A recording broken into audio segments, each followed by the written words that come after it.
મિત્રો, આજે આપણે ત્રુટીના દાખલા ગણીશું. બરાબર છે? ત્રુટીની થિયરી આપણે જોઈ લીધી, ત્રુટીના સંયોજનો જોઈ લીધા. હવે આપણે એના દાખલા ગણીશું. શરૂઆત કરીએ ઉદાહરણ નંબર 2.11 થી. ઉદાહરણ 2.11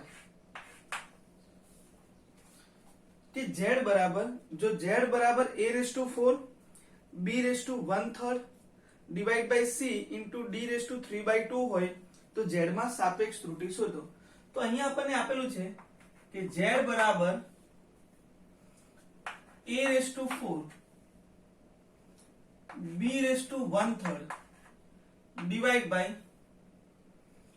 c d⁵ તો પ્રશ્નમાં પૂછ્યું z માં સાપેક્ષ ત્રુટી શોધો, એટલે આમાં સાપેક્ષ ત્રુટી શોધવાની છે. તો અહીંયા આપણને બધા સંયોજનો જે છે તે ગુણાકાર અને ભાગાકારના આપેલા છે, અને ગુણાકાર અને ભાગાકારની અંદર આપણે ત્રુટીનું સંયોજન જોયું, તેમાં આપણને નિરપેક્ષ ત્રુટી ને પણ સાપેક્ષ ત્રુટી મળે છે. બરાબર? તો અહીંયા આપણને ડાયરેક્ટ આન્સર મળી જશે. કેવી રીતે? તો જુઓ, તો z માં ઉદ્ભવતી સાપેક્ષ ત્રુટી એટલે delta z/z is equal to, આમાં ઘાતનો નિયમ વાપરો તો લખાય 4 ડેલ્ટા a/a પ્લસ આની અંદર લખાય 1/3 ડેલ્ટા b/b. હવે ભાગાકાર પ્લસ ઘાતનો નિયમ ડેલ્ટા c/c પ્લસ આને લખીશું 3/2 ડેલ્ટા d/d. આ એક અગત્યના સમીકરણો છે કે કેવી રીતે ઘાતના નિયમનો ઉપયોગ કરીને પણ તમે સરળતાથી સોલ્વ કરી શકો. ક્લિયર છે? તો આ ડેલ્ટા z/z એ આપણને z માં ઉદ્ભવતી સાપેક્ષ ત્રુટી આપે છે. જો આને તમે 100 વડે બંને બાજુ ગુણી નાખો તો ડેલ્ટા z/z ગુણ્યા 100 એટલે પ્રતિશત ત્રુટી મળે. ક્લિયર છે વિદ્યાર્થી મિત્રો? તો આમાં તમારે પ્રતિશત ત્રુટી શોધવી હોય તો પણ શોધી શકાય. આ તમારો દાખલો પૂરો થઈ ગયો, કેમ કે આને z માં ઉદ્ભવતી સાપેક્ષ ત્રુટી કહેવાય. આ a માં ઉદ્ભવતી સાપેક્ષ ત્રુટી, b માં ઉદ્ભવતી સાપેક્ષ ત્રુટી, c માં ઉદ્ભવતી સાપેક્ષ ત્રુટી, d માં ઉદ્ભવતી સાપેક્ષ ત્રુટી. ક્લિયર છે? તો આ થઈ ગયો ઉદાહરણ નંબર 11. હવે આપણે બીજું એક ઉદાહરણ સોલ્વ કરીએ. આમાં થોડુંક આપણે આગળ વધીએ છીએ. સ્વાધ્યાયનો એક દાખલો ગણીએ છીએ 2.13. સ્વાધ્યાયનો એક દાખલો ગણીએ છીએ 2.13. આમાં થોડોક ચેન્જ છે, એટલે સ્વાધ્યાયનો દાખલા નંબર 2.13 થઈ જશે.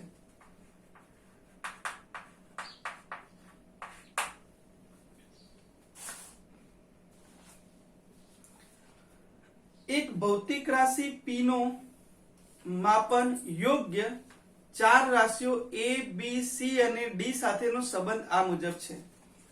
તો a, b, c અને d સાથેનો સંબંધ p ભૌતિક રાશિનો કઈક આ રીતે છે: a³ b² √c * d. બરાબર છે? p no a, b, c અને d સાથેનો સંબંધ કઈક આ રીતે આપેલો છે. હવે અગત્યની વસ્તુ, a, b, c અને d માં પ્રતિશત ત્રુટી અનુક્રમે a, b, c અને d માં પ્રતિશત ત્રુટી અનુક્રમે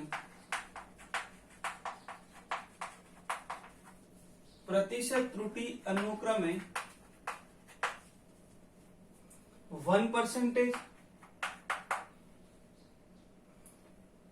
3%, 4% અને 2% છે. બરાબર? તો p માં આપણે પ્રતિશત ત્રુટી શોધીશું. તો p માં પ્રતિશત ત્રુટી શોધવી હોય તો પહેલા તમારે p માં સાપેક્ષ ત્રુટી શોધવી પડે. ચલો, ગુણાકાર ભાગાકારનું સંયોજન છે એટલે આપણને ડાયરેક્ટ જ મળી જશે. કેવી રીતે? તો જો ધ્યાન આપજો. આને લખવું તો લખાય ડેલ્ટા p/p બરાબર p માં ઉદ્ભવતી સાપેક્ષ ત્રુટી, ઘાતનો નિયમ 3 ડેલ્ટા a/a પ્લસ આના માટે લખાય 2 ડેલ્ટા b/b પ્લસ આના માટે લખાય રૂટ છે વર્ગમૂળ એટલે એની 1/2 ઘાત કહેવાય 1/2 ડેલ્ટા c/c પ્લસ d એટલે કે ડેલ્ટા d/d. આ તમને સાપેક્ષ ત્રુટી મળે, જે અગાઉના દાખલામાં પણ આપણે ગણ્યું. પણ અહીંયા તમારે કઈ ત્રુટી શોધવી છે? પ્રતિશત. હવે પ્રતિશત ત્રુટી કેવી રીતે શોધી શકાય? તો સાપેક્ષ ત્રુટીને તમે 100 વડે ગુણી નાખો તો શું મળે? પ્રતિશત ત્રુટી.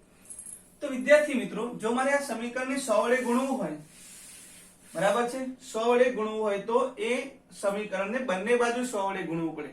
કોઈ એક બાજુ 100 વડે ગુણવાથી ચાલશે નહીં, નહીંતર ગાણિતિક રીતે ખોટું કહેવાય. તો હવે હું લખું છું, ધ્યાન આપજો કે ઉપરોક્ત સમીકરણને બંને બાજુ 100 વડે ગુણતા. ચાલો આપણે બંને બાજુ 100 વડે ગુણી નાખીએ તો આ સમીકરણ થઈ જાય delta p by p into 100. હવે જો ધ્યાન આપજો લખવામાં, 3 delta a by a, 2 delta b by b, 1 by 2 delta c by c plus delta d by d ગુણ્યા શું લખાય? 100. હવે આ 100 જે છે તે આપણે અંદર ગુણીએ એટલે દરેક પદ સાથે ગુણાય.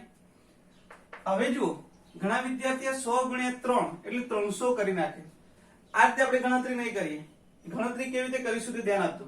3 પહેલા પદની વાત છે, ડેલ્ટા a બાય a ગુણ્યા 100 પ્લસ બીજું પદ 2 ડેલ્ટા b બાય b ગુણ્યા 100, 1 by 2 delta c by c ગુણ્યા 100 plus delta d by d ગુણ્યા 100. હવે જો આ a બાય a ગુણ્યા 100, આનો મતલબ શું થાય તે ધ્યાન આપજો. ડેલ્ટા a બાય a એનો મતલબ થાય a માં ઉદ્ભવતી સાપેક્ષ ત્રુટી. આ a માં ઉદ્ભવતી સાપેક્ષ ત્રુટીને હું 100 વડે ગુણી નાખું તો ડેલ્ટા a બાય a ગુણ્યા 100 એટલે a માં ઉદ્ભવતી પ્રતિશત ત્રુટી થઈ. આ ડેલ્ટા b બાય b ગુણ્યા 100 એટલે b માં ઉદ્ભવતી પ્રતિશત ત્રુટી. Delta c by c into 100 એટલે c માં ઉદ્ભવતી પ્રતિશત ત્રુટી, અને delta d by d into 100 એટલે d માં ઉદ્ભવતી પ્રતિશત ત્રુટી. ક્લિયર છે વિદ્યાર્થી મિત્રો? તો હવે આપણે આની કિંમત મૂકીએ. ચલો, a માં ઉદ્ભવતી પ્રતિશત ત્રુટી 1% છે તો 3 1% પ્લસ 2 b માં ઉદ્ભવતી 3% છે પ્લસ 1 બાય 2 c માં ઉદ્ભવતી પ્રતિશત ત્રુટી તો કે 4% છે, અને d માં ઉદ્ભવતી પ્રતિશત ત્રુટી કેટલી છે તો 2%. આન્સર આવશે 3% પ્લસ 6% પ્લસ 2% પ્લસ 2%. 2 વત્તા 2 4, 4 વત્તા 6 10, 10 વત્તા 3 એટલે 13% થશે. ક્લિયર છે વિદ્યાર્થી મિત્રો? તો આ પ્રકારે આપણે ઉદાહરણ નંબર 13 સોલ્વ કરી શકીએ. તો અહીંયા ઉદાહરણ નંબર 13 કમ્પ્લીટ થઈ ગઈ. તો આપણે સાપેક્ષ ત્રુટીમાંથી પહેલા આપણે સાપેક્ષ ત્રુટીની વાત કરી, પછી સાપેક્ષ ત્રુટી પરથી આપણે શાની વાત કરી? પ્રતિશત ત્રુટીની વાત કરી. હવે તેવો જ એક બીજો દાખલો ગણીએ છીએ, ઉદાહરણ નંબર 2.9. વિદ્યાર્થી મિત્રો, જો આવા જ અલગ અલગ દાખલાઓ જો તમારે સોલ્વ કરવા હોય, તમે અગાઉ પણ કહેલું, આપણી જૂની બુક એટલે એનસીઆરટી પહેલા જે આપણી ગુજરાત બોર્ડની જે બુક હતી ગુજરાતી મીડિયમની જીએસબી, એમાં સારા સારા દાખલાઓ આપેલા છે. હું અત્યારે તમને એનસીઆરટી નો પોર્શન કરાવી રહ્યો છું. તમે એ બુકની અંદર જઈને દાખલાઓ સોલ્વ કરી શકો છો, અથવા તો આ લેક્ચરના અંતમાં શક્ય ત્યાં સુધી હું પીડીએફ મોકલીશ કે જેમાં જૂની બુકના દાખલાઓ હોય કે જે તમે રકમ જોઈને પણ સોલ્વ કરો અને આન્સરને તમે કોમેન્ટ કરી શકો. હવે આપણે સોલ્વ કરીએ છીએ ઉદાહરણ નંબર 2.9. ચલો વિદ્યાર્થી મિત્રો, આઈ હોપ કે આમાં તમને સમજણ પડી હશે. ઉદાહરણ નંબર 2.9.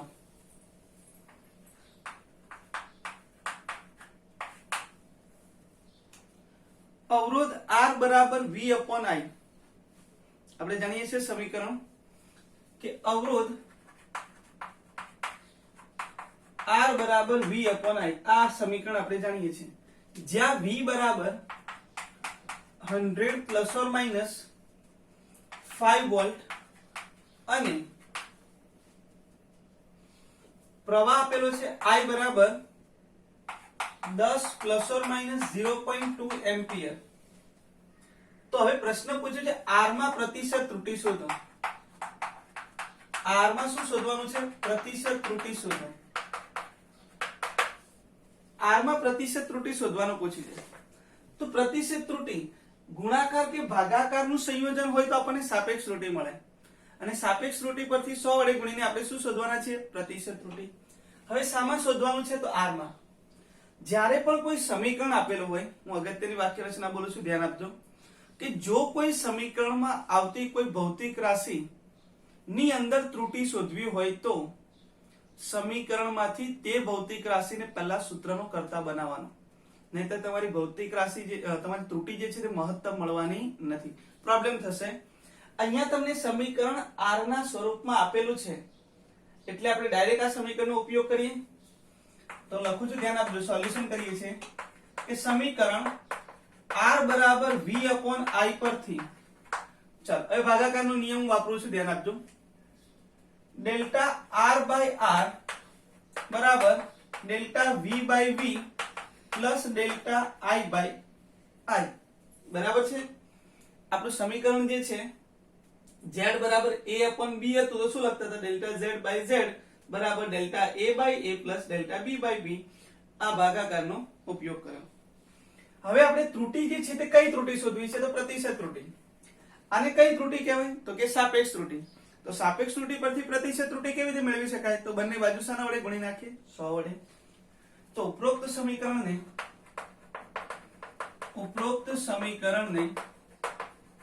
બંને બાજુ 100 વડે ગુણતા. ચલો ઉપરોક્ત સમીકરણને બંને બાજુ 100 વડે ગુણી નાખો. Delta r/r into 100 delta v/v plus delta i/i into શું લખાય? 100. હવે 100 ને હું અંદર ગુણી નાખું. Delta v/v into 100 delta i/i into શું લખાય? 100. બરાબર છે. આ થઈ ગયું v માં પ્રતિશત ત્રુટિ અને આ i માં પ્રતિશત ત્રુટિ. હવે જે કિંમતો મૂકવાની છે તે સમજીએ. વિદ્યાર્થી મિત્રો, કિંમતો કેવી રીતે મૂકીશું તે.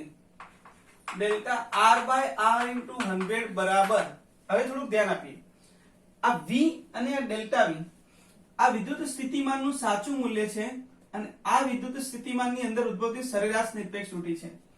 તો v ની અંદર મેં તમને સમજાવેલું કે આ પહેલું મૂલ્ય જે છે તે સાચું મૂલ્ય છે અને આ તેમાં ઉદ્ભવતી નિરપેક્ષ ત્રુટિ છે. તો v માં ઉદ્ભવતી સરેરાશ નિરપેક્ષ ત્રુટિ અથવા નિરપેક્ષ ત્રુટિ એટલે આપણે 5 થઈ ગઈ. એનું સાચું મૂલ્ય કેટલું થયું? તો 100 ગુણ્યા 100. આ તે કિંમત મુકાય, ધ્યાન આપજો. ફરી પાછું i ની અંદર ડેલ્ટા i એટલે i માં ઉદ્ભવતી ત્રુટિ. તો i માં ઉદ્ભવતી ત્રુટિ કેટલી? તો 0.2. i એટલે એનું સાચું મૂલ્ય, પૂરો પ્રવાહનું સાચું મૂલ્ય કેટલું? તો કે 10 ગુણ્યા શું લખાય? 100. તો ડેલ્ટા r/r ગુણ્યા 100 બરાબર આ 100 કેન્સલ એટલે આન્સર આવશે 5 વત્તા આ 1 0 કેન્સલ 0.2 into 10 એટલે 2 એટલે આન્સર આવશે 7%. તો આપણે અવરોધમાં ઉદ્ભવતી પ્રતિશત ત્રુટિ કેટલા ટકા મળે? 7%. તો આ પ્રકારે આ દાખલો સોલ્વ કરી શકાય. તો વિદ્યાર્થી મિત્રો, આ વાત થઈ ગઈ ઉદાહરણ નંબર 2.9 ની. હવે તમને જૂની બુક ની અંદર આવા દાખલા આપેલા છે. ધારો કે અહીંયા દળ આપ્યું છે અને અહીંયા કદ આપ્યું છે અને પ્રશ્ન પૂછ્યો ઘનતામાં ઉદ્ભવતી પ્રતિશત ત્રુટિ શોધો. આ દાખલાને જો હું બદલી નાખું તો આવી રીતે કરાય કે કોઈ એક પદાર્થનું દળ અને કદનું માપન કરીએ છીએ. ચલો, દળનું માપન કેટલું મળ્યું? તો m બરાબર 10 પ્લસ ઓર માઇનસ 0.2 kg અને કદનું માપન 100 પ્લસ ઓર માઇનસ 5%. તો આ પદાર્થની ઘનતામાં જે પ્રતિશત ત્રુટિ શોધો. તો ઘનતા બરાબર શું લખાય? તો ઘનતા બરાબર લખાય દળ ભાગ્યા કદ. આન્સર બી આનું આ જ આવશે, કેમ કે ઘનતાની અંદર પ્રતિશત ત્રુટિ એટલે શું લખાય? ડેલ્ટા રો બાય રો બરાબર delta m by m plus delta v by v. Delta m ની કિંમત ખબર છે, m ની કિંમત પણ ખબર છે, ડેલ્ટા v ની કિંમત ખબર છે, v ની કિંમત પણ ખબર છે. આ બધી કિંમતો મૂકી બંને બાજુ 100 વડે ગુણી નાખો તો તમને ઘનતામાં ઉદ્ભવતી પ્રતિશત ત્રુટિ મેળવી શકાય. તો આ રીતે અલગ અલગ દાખલાઓ જ્યારે તમે પ્રયત્ન કરશો અલગ અલગ, તો તમને આની અંદર ગ્રીપ આવતી જશે. બરાબર છે. તો આ વાત થઈ ગઈ ઉદાહરણ નંબર 10. દાખલા નંબર જે છે તે ધ્યાન રાખવા જેવો છે, થોડોક લેન્ધી પણ છે. બરાબર. R1 બરાબર 100 પ્લસ ઓર માઇનસ 3 ઓહમ અને R2 બરાબર 200 પ્લસ ઓર માઇનસ 4 ઓહમ અવરોધ ધરાવતા બે અવરોધોને, ભાઈ અવરોધનું શ્રેણી જોડાણ અને સમાંતર જોડાણ તમે 10મા ધોરણની અંદર ભણી ગયા હશો. તમને અહીંયા આપેલું છે R1 બરાબર 100 plus or minus 3 ohm, R2 બરાબર 200 પ્લસ ઓર માઇનસ 4 ઓહમ. આ બે અવરોધો આપેલા છે. R1 બરાબર 100 plus or minus 3 ohm, R2 બરાબર 200 પ્લસ ઓર માઇનસ 4 ઓહમ અવરોધ ધરાવતા બે અવરોધોને એ ઓપ્શન એ માં આપ્યું છે શ્રેણીમાં, ઓપ્શન બી સમાંતરમાં જોડેલા છે. શ્રેણી જોડાણનો અને સમાંતર જોડાણનો સમતુલ્ય અવરોધ શોધો. શ્રેણી જોડાણ અને સમાંતર જોડાણનો સમતુલ્ય અવરોધ શોધો. આ શોધવા માટે આપણને બે સંબંધ આપ્યા છે. શ્રેણી જોડાણની અંદર સમતુલ્ય અવરોધનું ઇક્વેશન R બરાબર R1 પ્લસ R2 આપેલું છે અને સમાંતર જોડાણ માટે 1/r' બરાબર 1/r1 પ્લસ 1/r2 અને ડેલ્ટા r' સ્ક્વેર બરાબર delta r1/r1 plus delta r2/r2 square. આવો કંઈક સમીકરણ આપેલું છે. જો હું લખું છું ધ્યાન આપજો. પહેલા એને એવું કહ્યું છે એ ઓપ્શનમાં કે સમતુલ્ય અવરોધ શોધો. આપણો જનરલ પ્રશ્ન એવો છે કે સમતુલ્ય અવરોધ શોધો.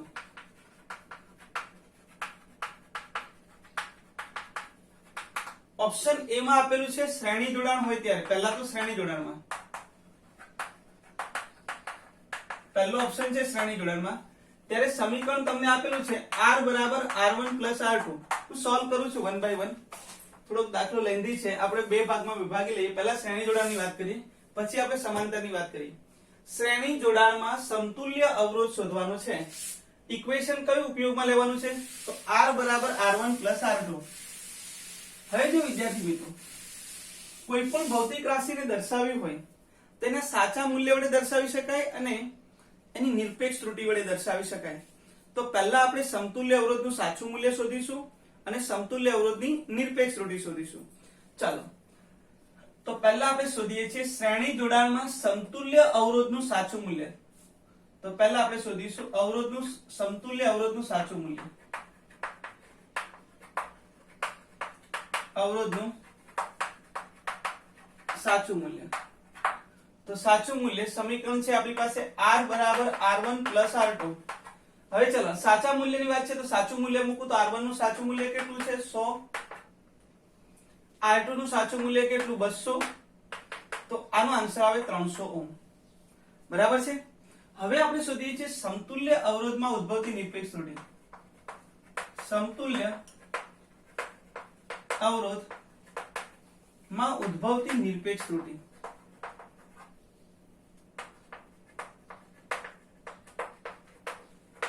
ચાલો, સમતુલ્ય અવરોધ એટલે કયો? તો R. આમાં ઉદ્ભવતી નિરપેક્ષ ત્રુટિ. આ સંયોજન વિદ્યાર્થી મિત્રો સરવાળાનું છે. આપણે એવું સમીકરણ લખતા હતા Z a b. તો સરવાળા અને બાદબાકીની અંદર આપણે ત્રુટિનું સંયોજન શું ભણેલા?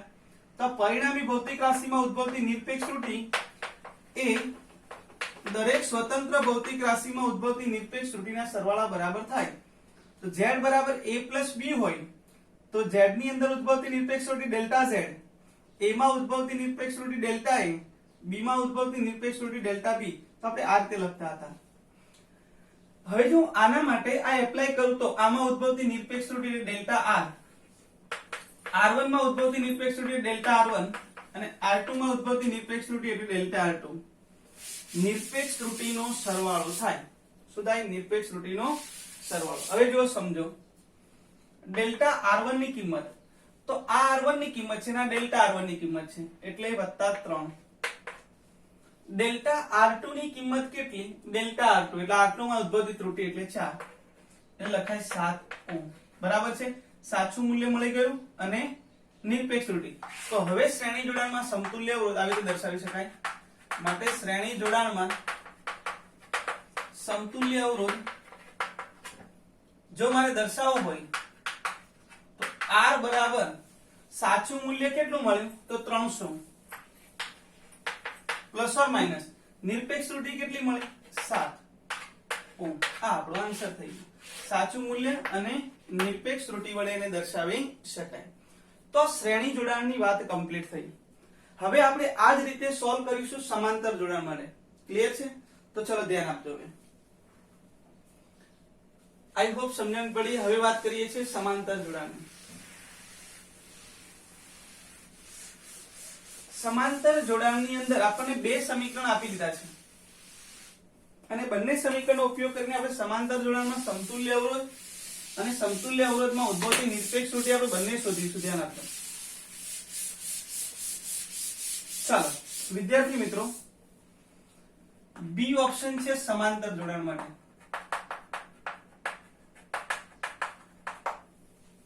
એમાં તમને સમીકરણ આપ્યું છે 1/r ડેશ બરાબર 1/r1 પ્લસ 1/r2 અને બીજું સમીકરણ જે આપેલું છે delta r dash upon r dash square બરાબર ડેલ્ટા r1 અપોન r1 નો square delta r2 upon r2 square.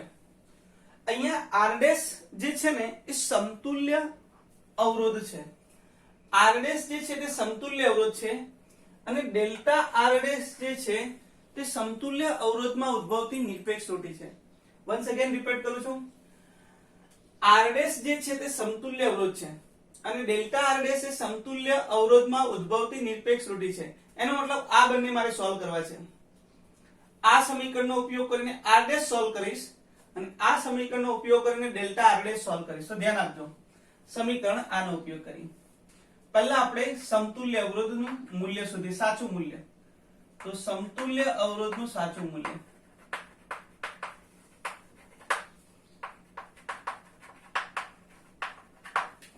તો 1/r ડેશ બરાબર 1/r1 પ્લસ 1/r2. ચલો r1 ની કિંમત કેટલી મળે મને તો કે 100. r2 ની કિંમત કેટલી મળે તો કે 200. આપણે આનું લસા લઈએ તો પ્લસ આવશે 200 2 + 1 એટલે આન્સર આવશે 3/200.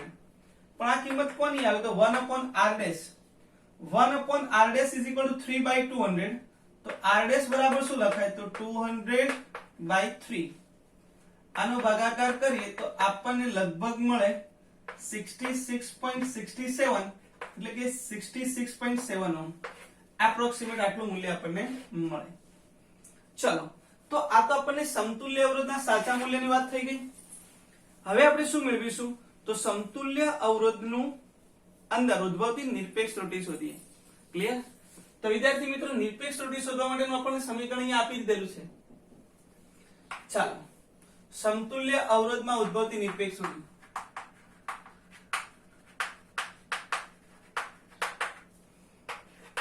ઉદ્ભવતી નિરપેક્ષ ત્રુટિ. અહીંયા ઇક્વેશન નો ઉપયોગ કરું છું. ડેલ્ટા r ડેશ ના છેદમાં r ડેશ નો સ્ક્વેર ડેલ્ટા r1/r1 નો સ્ક્વેર પ્લસ ડેલ્ટા r2/r2 નો સ્ક્વેર. ચાલો હવે વિદ્યાર્થી મિત્રો આ r ડેશ ને અહીંયા ગુણી દઈએ. ક્રોસ મલ્ટીપ્લિકેશન આ r ડેશ આ બાજુ આવશે તો શું લખાય તો ડેલ્ટા r ડેશ બરાબર ડેલ્ટા r1/r1 નો સ્ક્વેર ડેલ્ટા r2/r2 નો સ્ક્વેર અને આ r ડેશ આ બાજુ આવી ગયો તો r ડેશ નો સ્ક્વેર આ રીતે ગુણાકારમાં જાય. આને આપણે અંદર ગુણીએ તો બંને બાજુ ગુણાશે. Delta r dash = delta r1 ના છેદમાં r1 square into r1 dash નો સ્ક્વેર પ્લસ ડેલ્ટા r2/r2 નો સ્ક્વેર r2 ડેશ નો સ્ક્વેર. ક્લિયર છે? સોરી r1 ડેશ નો સ્ક્વેર. આ પ્રકારે આપણે r1 ડેશ ને અંદર ગુણી દીધું. હવે કેલ્ક્યુલેશન ને આગળ વધારીએ. આનું મૂલ્ય યાદ રાખજો 66.7 ઓહ્મ મળ્યો આપણને.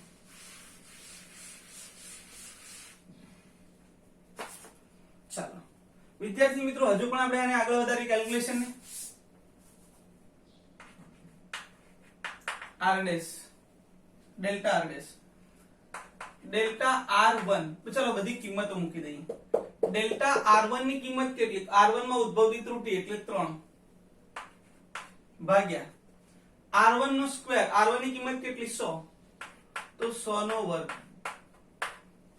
ગુણાકારમાં આની કિંમત આપણે શોધી 66.7 નો સ્ક્વેર પ્લસ આને લખાય ડેલ્ટા R2 એટલે R2 માં ઉદ્ભવતી ત્રુટી એટલે કે 4 ના છેદમાં લખાશે R2 નો સ્ક્વેર એટલે 200 નો સ્ક્વેર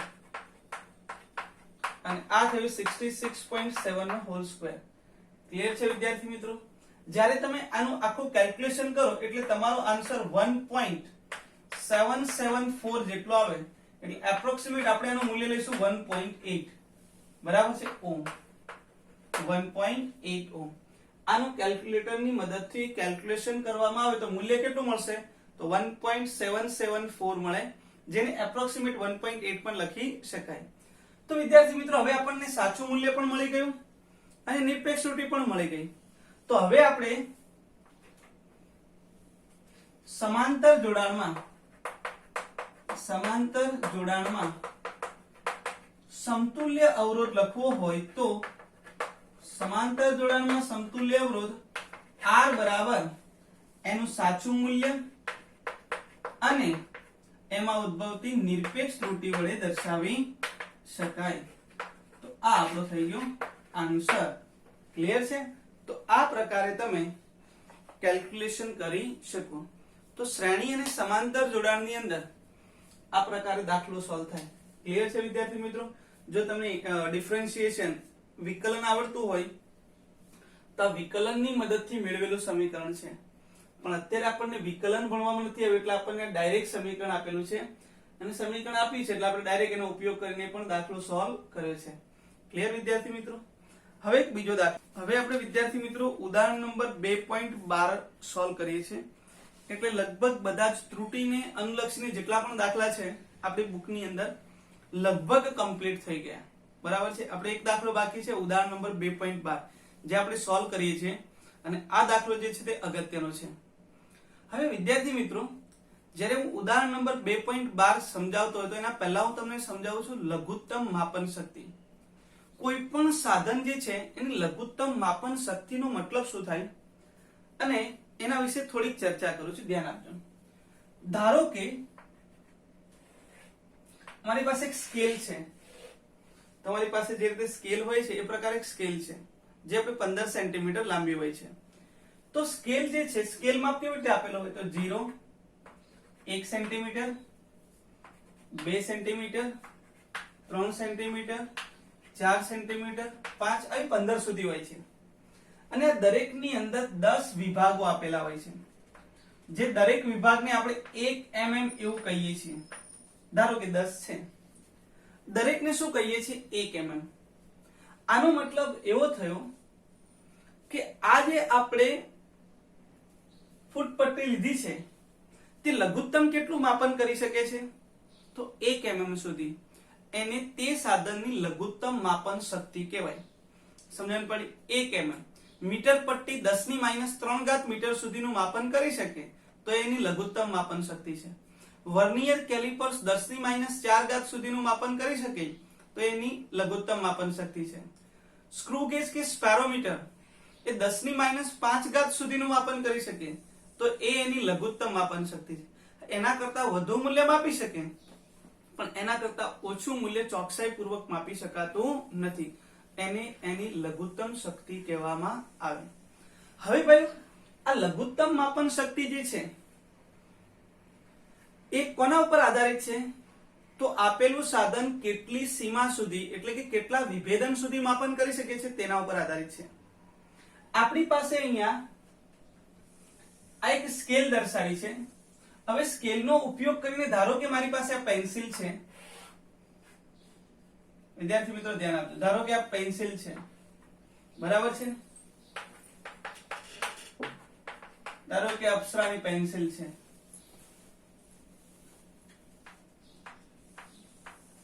ચાલો આનું આપણે માપન કરવું છે. હવે હું અહીંયા દર્શાવું છું, સરળતા ખાતર દર્શાવું છું. વિદ્યાર્થી મિત્રો ધ્યાન આપજો. 10 કાપા છે તેવું તમારે માની લેવું. બરાબર છે. ધારો કે તમને પ્રશ્ન પૂછ્યો કે આ પેન્સિલ જે છે એની લંબાઈ કેટલી, ચલો માપન કરો. તો માપીશ 1 સેન્ટીમીટર 2 સેન્ટીમીટર, તો 2 સેન્ટીમીટર તો પરફેક્ટ વાત છે. પછી કેટલા mm છે? 1 mm 2 mm 3 mm, 3 mm ની વાત પણ બરાબર. પણ હવે આનું મૂલ્ય 3 અને 4 mm ની વચ્ચે ક્યાંક છે. હવે અહીંયા જે લખવાની વાત આવશે, અહીંયા જે લખવાની વાત, તે કોઈ વિદ્યાર્થી મિત્રો શું લખશે કે 2.3 અને વચ્ચે છે એટલે આપણે 5 લખીએ. કોઈક લખશે કે ના સર વચ્ચે થોડુંક આ બાજુ છે તો એ 6 લખે. કોઈકને વળી 4 બી થાય. એનો મતલબ કે આ જે મૂલ્ય છે તે હવે પરફેક્ટ મળવાનું નથી. એનો મતલબ કે માપનની અંદર અહીંયા થોડીક અચોકસાઈ રહેવાની છે. અચોકસાઈ એટલે શું? તો એમાં ઉદ્ભવતી ત્રુટી. સમજણ પડી? એમાં ઉદ્ભવતી ત્રુટી. તો વિદ્યાર્થી મિત્રો, કોઈ પણ વિદ્યાર્થી આમાં ભૂલ કરે લખવામાં છેલ્લા અંકમાં, તો છેલ્લો અંક જે છે તે જ ખામી વાળો છે. અને ક્યાંથી ક્યાં સુધી હોઈ શકે? તો કોઈ 1 લખે, 2 લખે, 3 લખે, કોઈ 5 લખે, કોઈ 6 લખે, તો વધુમાં વધુ કેટલી ત્રુટી ઉદ્ભવી શકે? આટલી. સમજણ પડી? આટલી ત્રુટી વધુમાં વધુ ઉમેરી લખી શકે. કેટલી? તો 1 mm જેટલી. તો ઘણીવાર એવો પ્રશ્ન થાય કે લઘુત્તમ માપન શક્તિ, કોઈ પણ સાધનની લઘુત્તમ માપન શક્તિ એટલે કે એમાં ઉદ્ભવતી મહત્તમ ત્રુટી બની જાય. સમજણ પડી? તો ધારો કે હું સ્કેલની મદદથી કોઈક વસ્તુનું પરિમાણ માપું છું, એટલે કે લંબાઈ માપું છું. તે લંબાઈ માપતી વખતે વધુમાં વધુ કેટલી ત્રુટી ઉદ્ભવી શકે? તો લંબાઈમાં ઉદ્ભવતી વધુમાં વધુ ત્રુટી કેટલી? 1 mm. સમજણ પડી? જો આ સ્કેલનો ઉપયોગ કર્યો હોય તો. ધારો કે વર્નિયર કેલિપર્સનો ઉપયોગ કરું, આનું જ માપન કરવા માટે વર્નિયર કેલિપર્સનો ઉપયોગ કરું, તો એ ક્યાં સુધી માપી શકે? તો 10⁻⁴ મીટર સુધી ને. એનો મતલબ 0.1 mm. ધારો કે એટલે એમાં ઉદ્ભવતી મહત્તમ ત્રુટી કેટલી થઈ જાય? 0.1 mm. ધારો કે આ જ અપ્સરા પેન્સિલ એની જ લંબાઈ ધારો કે હું વર્નિયર કેલિપર્સ થી માપું, તો એમાં વધુમાં વધુ કેટલી ત્રુટી ઉદ્ભવી શકે? 10⁻⁵ 0.01 mm. સમજણ પડે છે? 0.01 mm. કોઈ પણ સાધનની લઘુત્તમ માપન શક્તિ એટલે તેમાં ઉદ્ભવતી મહત્તમ ત્રુટી આપે. બીજી એક ચર્ચા કરીએ. ધારો કે ઘડિયાળની વાત કરવામાં આવે. ઘડિયાળની અંદર સેકન્ડ કાંટો છે, મિનિટ કાંટો છે, કલાક કાંટો પણ છે. આવી ઘડિયાળ વડે ધારો કે હું સમયનું માપન કરું, તો આ ઘડિયાળનું લઘુત્તમ માપન શક્તિ કેટલી થઈ ગઈ? તો 1 સેકન્ડ. તો એમાં વધુમાં વધુ કેટલી ત્રુટી ઉદ્ભવી શકે? તો 1 સેકન્ડની. સમજણ પડે છે?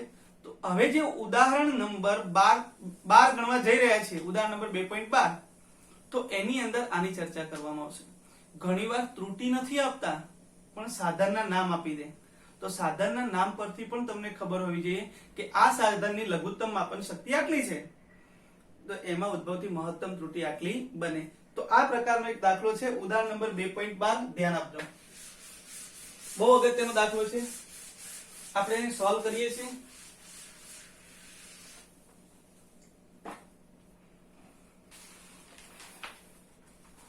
ઉદાહરણ નંબર 2.12.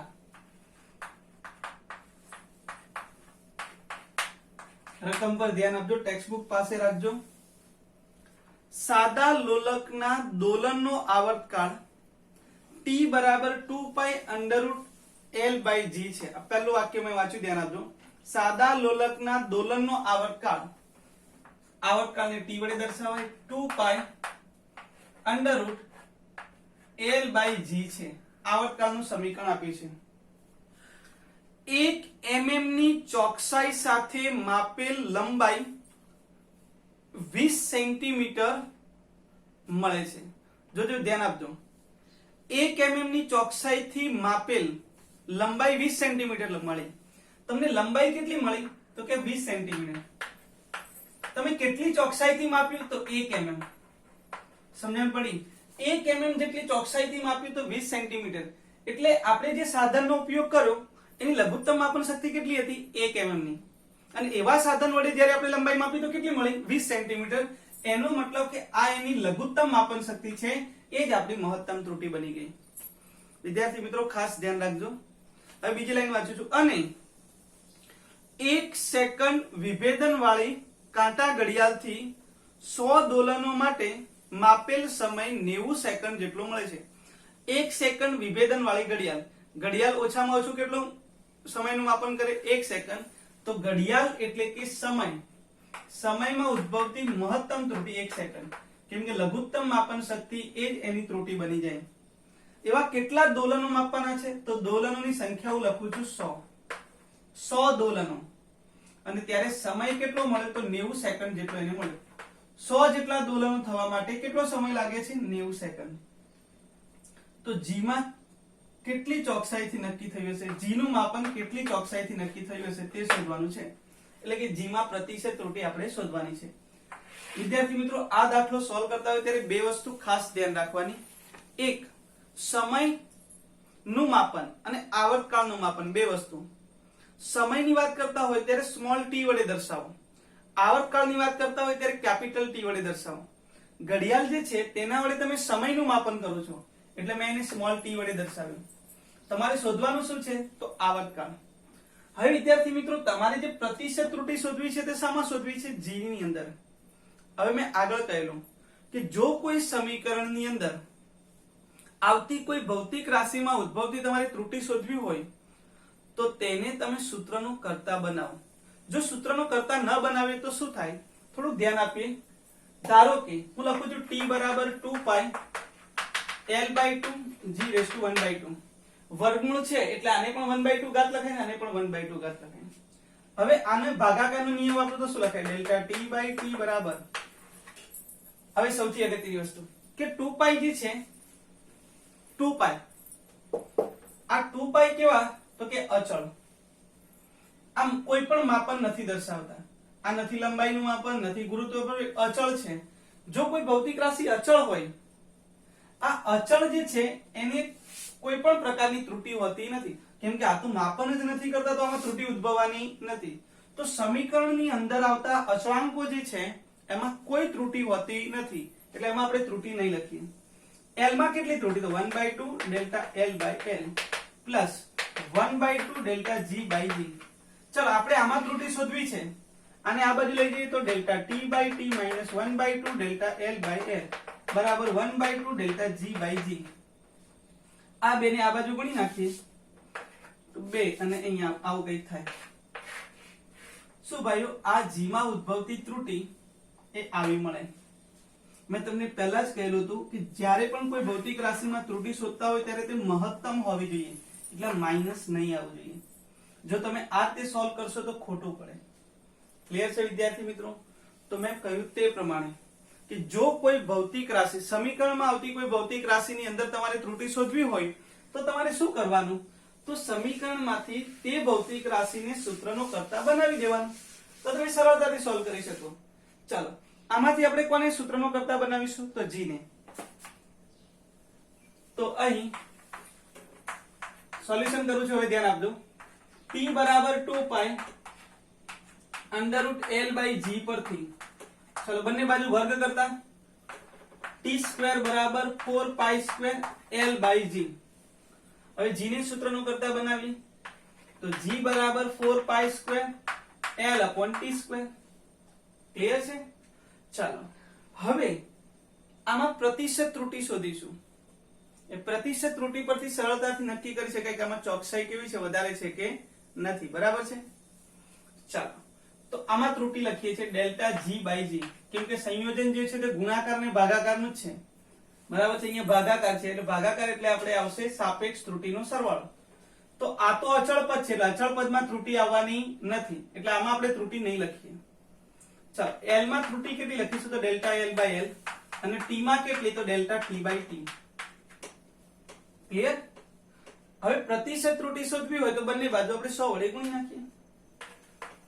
બંને બાજુ 100 વડે ગુણતા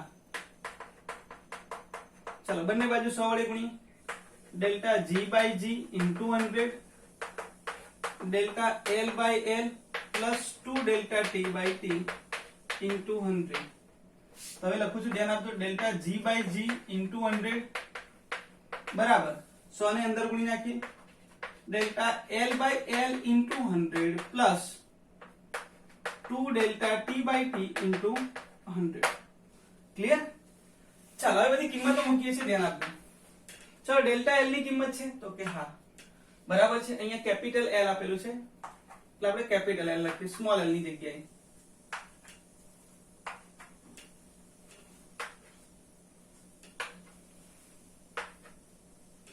ચાલો ડેલ્ટા એલ ની કિંમત આપણી પાસે છે.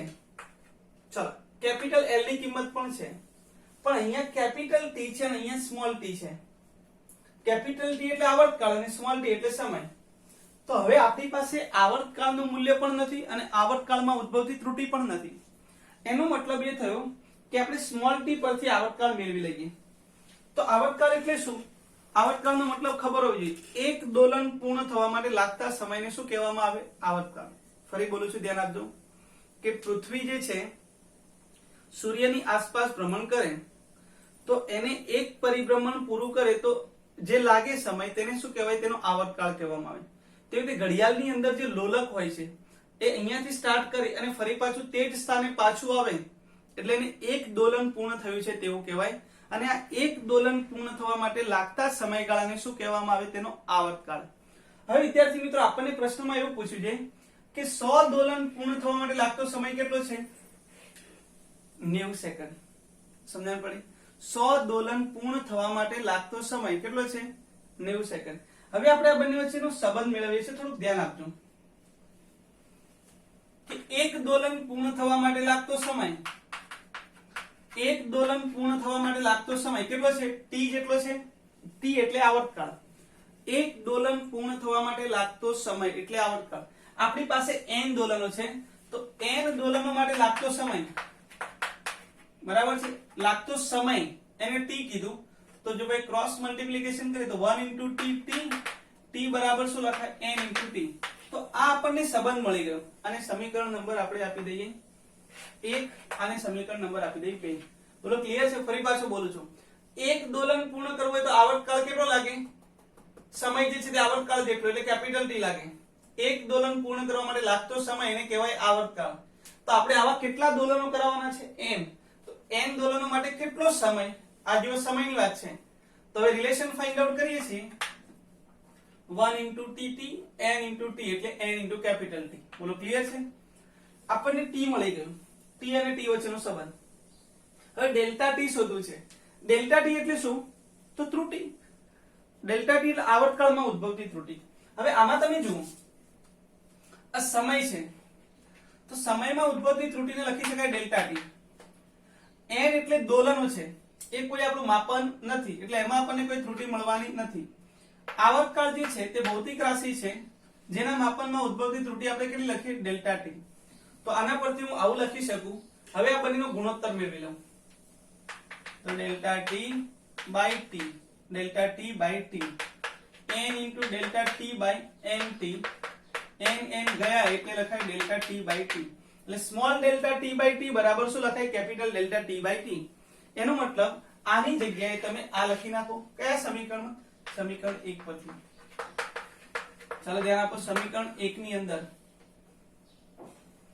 ડેલ્ટા g બાય g ગુણ્યા 100 બરાબર delta l by l into 100 પ્લસ 2 ડેલ્ટા કેપિટલ t ની જગ્યાએ હવે શું લખી નાખ્યું? Small t into 100. ચાલો ક્લિયર છે વિદ્યાર્થી મિત્રો? હવે આપણે બધી કિંમત મૂકીએ. હવે આપણે આ બધી કિંમતો જાણીએ છીએ. તો આ વચ્ચેના વિભાગમાં હું લખું છું, ધ્યાન આપજો.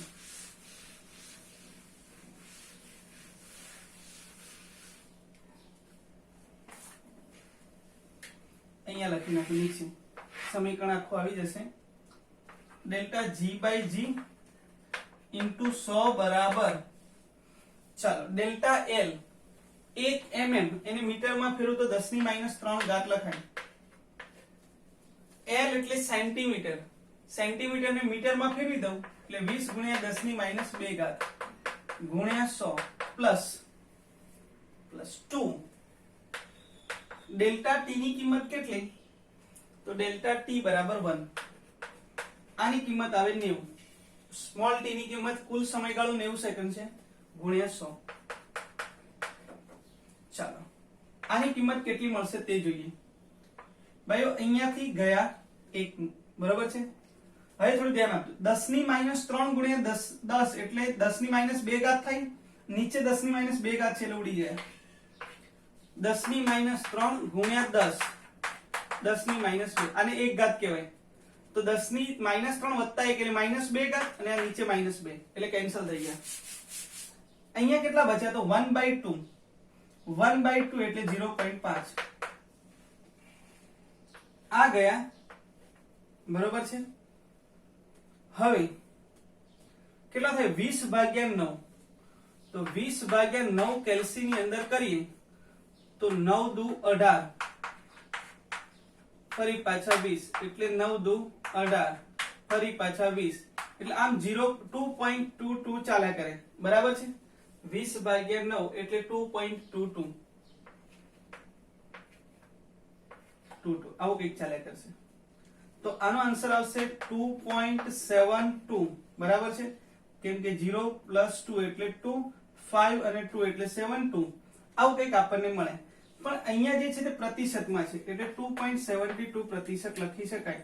આને એપ્રોક્સિમેટ આપણી બુકની અંદર ડેલ્ટા G/G * 100 બરાબર એપ્રોક્સિમેટ કેટલા લખ્યા છે? તો 3%. બરાબર છે. આન્સર પરફેક્ટ કેટલો આવે છે? 2.72 સમથિંગ આવશે. પરંતુ એને આપણી બુકની અંદર એપ્રોક્સિમેટ 3% જેવું લખેલું છે. તો વિદ્યાર્થી મિત્રો આ એક અગત્યનો દાખલો પણ અહીંયા કમ્પ્લીટ થયો. તો આ પ્રકારે ત્રુટિ જે છે એના અલગ અલગ પ્રકારના દાખલા કેવી રીતે સોલ્વ કરી શકાય તેની આજે આપણે ચર્ચા